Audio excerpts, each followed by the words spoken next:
Alrighty. Hello, everybody. It's Joe, working MrMaple. I'm a photographer. Today, we are bringing you something a little different. We're going to bring a photography video. We're going to talk about some of the things that I know from my experience, and I've got my good friend, homie here, Bryan, the OG photographer of MrMaple. Got a lot of good tips and tricks from him in the past, and we're going to bring them to you guys and try to really get a good idea of what we're looking for and hopefully get the photography of landscapes and gardens, to the next level for everybody. Yeah, man, I'm excited about this topic. I mean, we were thinking about doing this video. I'm like, man, I'd love to jump in and just talk about photography. It's something I think we both share that passion about. Definitely. And it's a really cool way to express yourself artistically, and especially when it comes to plants and gardens. You know, it's a really cool way to kind of catalog and showcase the beauty of your garden. It's one of those things I've been into for a long time, so we're excited to do a video about it. Yeah, extremely excited. I think we're gonna start off with some basic questions about like how we got started and what we look for when we do photos, and then we'll throw some examples up here with like some photos and stuff. But yeah, Bryan, I want to ask you some questions about how you really got into photography in the first place. All right, yeah, man. So, photography is something that I've always kind of dabbled in. But, whenever I got into gardening, probably 15 years ago, it kind of took it to the next level. And, there's some amazing photographers out there that was always kind of inspired me to get better at it. I'll shout out a couple of names that I've always enjoyed their photography, like John Alton and Talon Buchholz. Those guys have always just had like top of the line premium pictures of their trees and their garden landscapes. So it was just an amazing kind of transformation that I did into my garden when I planted my garden there in Oklahoma. And it was a really cool way for me to spend time out in the garden and try to capture those moments of beauty. Yeah, definitely. Beauty is a fleeting thing. So like, sometimes it's only just a moment, but if you can capture that, then you get to hold that moment forever. I love that about photography. That's one of the coolest things about landscape and like nature photography especially, is that it's capturing not only the moment in time, but also just the seasonal changes. Yeah. So like being able to capture fall color on these leaves and spring flushes and like all of these moments where these trees look different and really kind of catch your eye is really like it's an amazing thing to experience and be able to like actually capture it. Like I said, my personal like start is actually similar. I started back in middle school, so I mean maybe like 11 or 12 years old, and my mom always made fun of me growing up. Shout out my mom. I know she's probably watching this.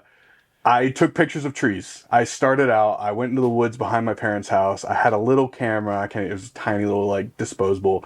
And I just went and I took pictures of bark and like pine cones and leaves. And I tried to get different angles and like trees that were falling over and stumps, and really just had fun, capturing the essence of nature and just kind of exploring it. For sure. And I love where I've made it today, where my job is to take pictures of leaves for a living. So oh man, I remember when you started here at MrMaple, I was just blown away by your attention to detail.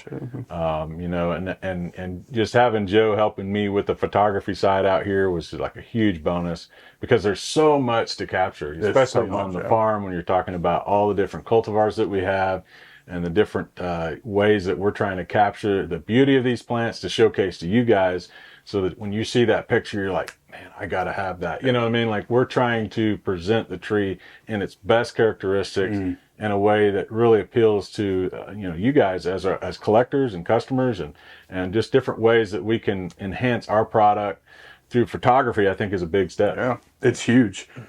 So here's a question: what keeps you interested in photography, like going forward? Like, what about it keeps bringing you back? Yeah, I think especially with nature, I think that's kind of the theme of our main focus in photography that we do personally. I think it's because nature is always changing. You know what I mean? So like, no matter what time of the year it is, it seems like I'm always experiencing a different side of a plant or a landscape. So just that constant renewal of just appearance and change, it's really, it always captivates my mind, inspires me. I'm like, I'll go outside to my garden at my house and I'll see something and I'm like, man, I love the way that shot looks, you know. So I'll go get my camera and I'll set up and get that shot just so that I can remember the beauty of that moment and just how the sun was setting or whatever it might be, you know. So just the constant change of nature, I think, is what keeps me interested. So it's so cool. What about you, man? What's your, you know, what drives you every day to get out there and It really, it's about taking a moment, like you said, to notice the details. It really comes down to looking at what's around you, looking at like what's literally within a hand's reach of you and just admiring it. And photography not only allowed me to like be more perceptive of things like that, but also to capture it and hold on to it and look back on it and be like, oh, that's a memory that I can look back and think of, like, I remember when I took that shot. I remember when I saw that tree or that leaf in that spot and I was like, wow, that stands out to me. I really want to capture that. And I'm always striving for like to improve and try to get like the better angles, you know, all of that kind of stuff. So that's kind of like a self-motivator, along with like this job and things like that. Yeah, well, that's, I mean, I can definitely relate to that. I think that's what's great about photography. It is a way of creating memories for that last forever. You know, everything now is such a, you know, disposable thing, right? Everything just kind of comes and goes and fades away. Yeah. But a picture, a perfect picture, lives on forever. Definitely. So from here, I think we can get in some tips and some ideas that'll help people when they want to go out in their own landscapes and their own gardens and really capture them and be able to show them with friends and family, especially if they can't seem to make it, you know, come visit you. And number one thing that I think about when I go out and I shoot, besides being like detail oriented and really focusing on like the subject, you know, picking that thing that you want to show off, picking that idea or scene that just really like captures your eye and you want to share it with people around you. That's like the number one thing. Once you have that decided and in mind, then you get into more of the nitty gritty, like, okay, how do I go about getting the best shot? What do I need to think about beyond that? Number one for me is lighting. I don't know if you agree with that, but absolutely.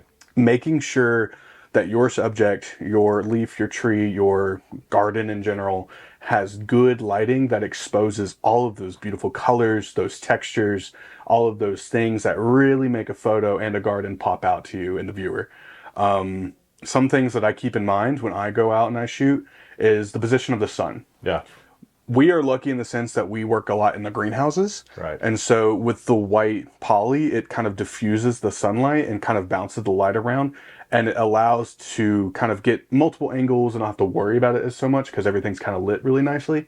But a lot of people don't have that luxury. Yeah. So they have to, you know, they're out in their garden and kind of looking up and not looking directly at the sun. Please don't do that. But, you know, looking kind of where the sun's coming from, understanding the angle as it's like coming down and hitting the landscape. And kind of positioning yourself so where you can get just all of those beautiful things aligned perfectly with that sunlight can really be a good start in like getting your photos. Absolutely. I totally agree with the lighting aspect of it. I think with photography, there's a lot of kind of improv to it. And I think a lot of it is timing. And there's been many times where I've grabbed my camera and I've went outside and started shooting around. I'm just like, man, you know, it's just not the right time, you know? So I think sometimes as a photographer, it's okay to be like, you know, this is just not the right time.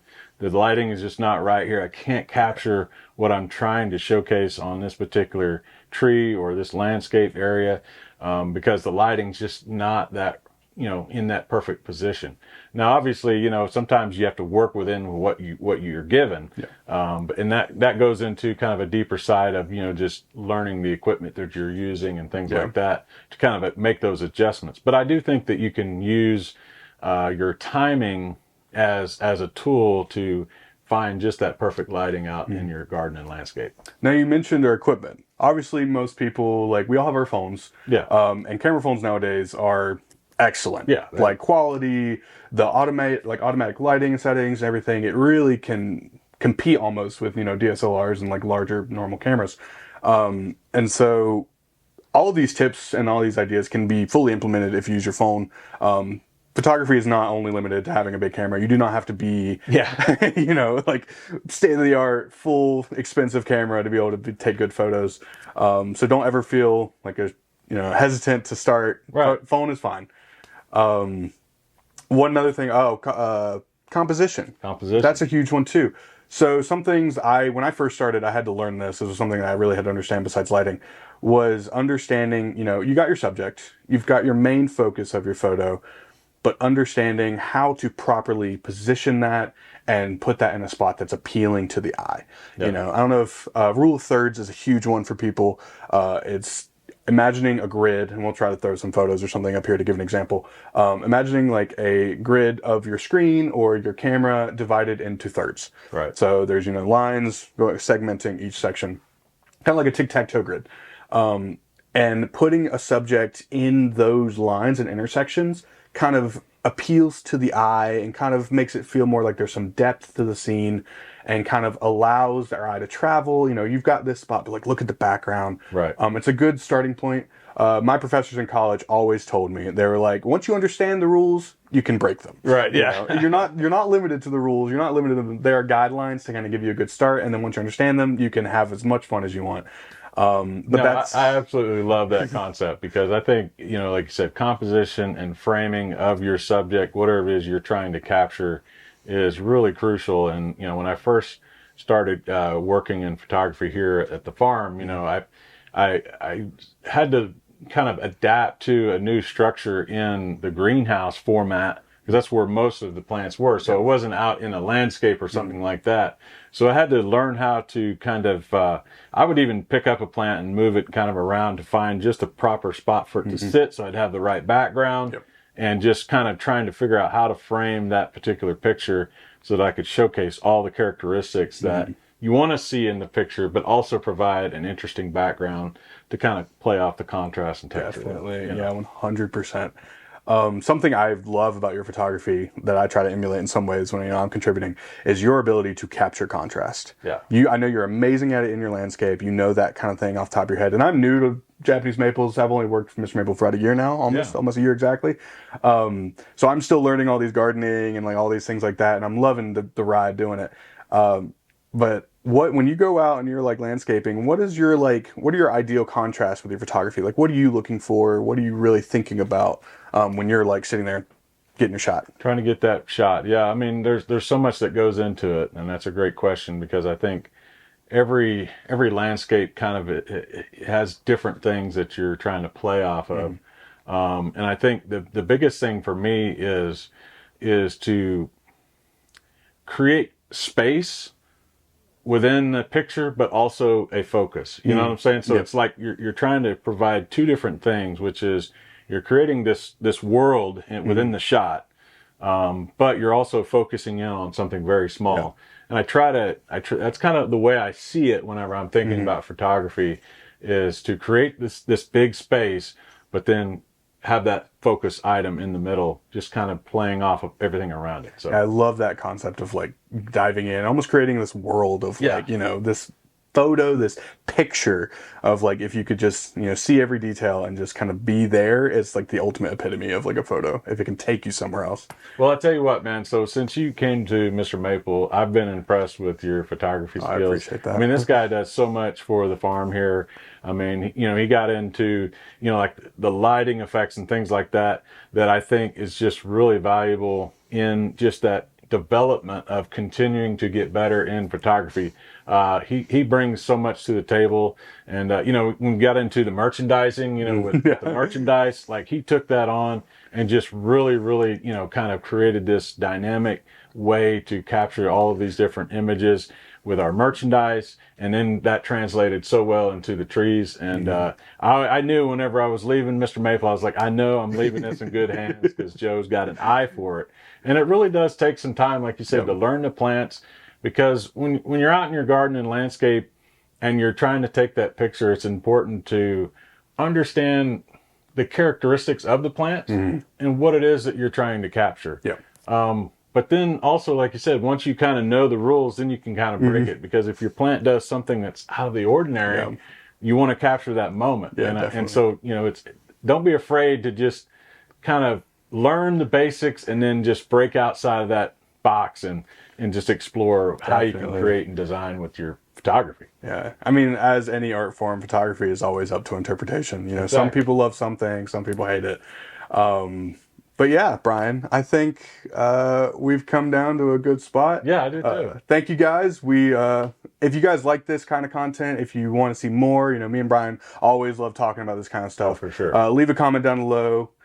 Make sure to leave a like, subscribe. We'd love to be able to do more for y'all. Yeah, take care. Yeah, take care God bless. and have a great day.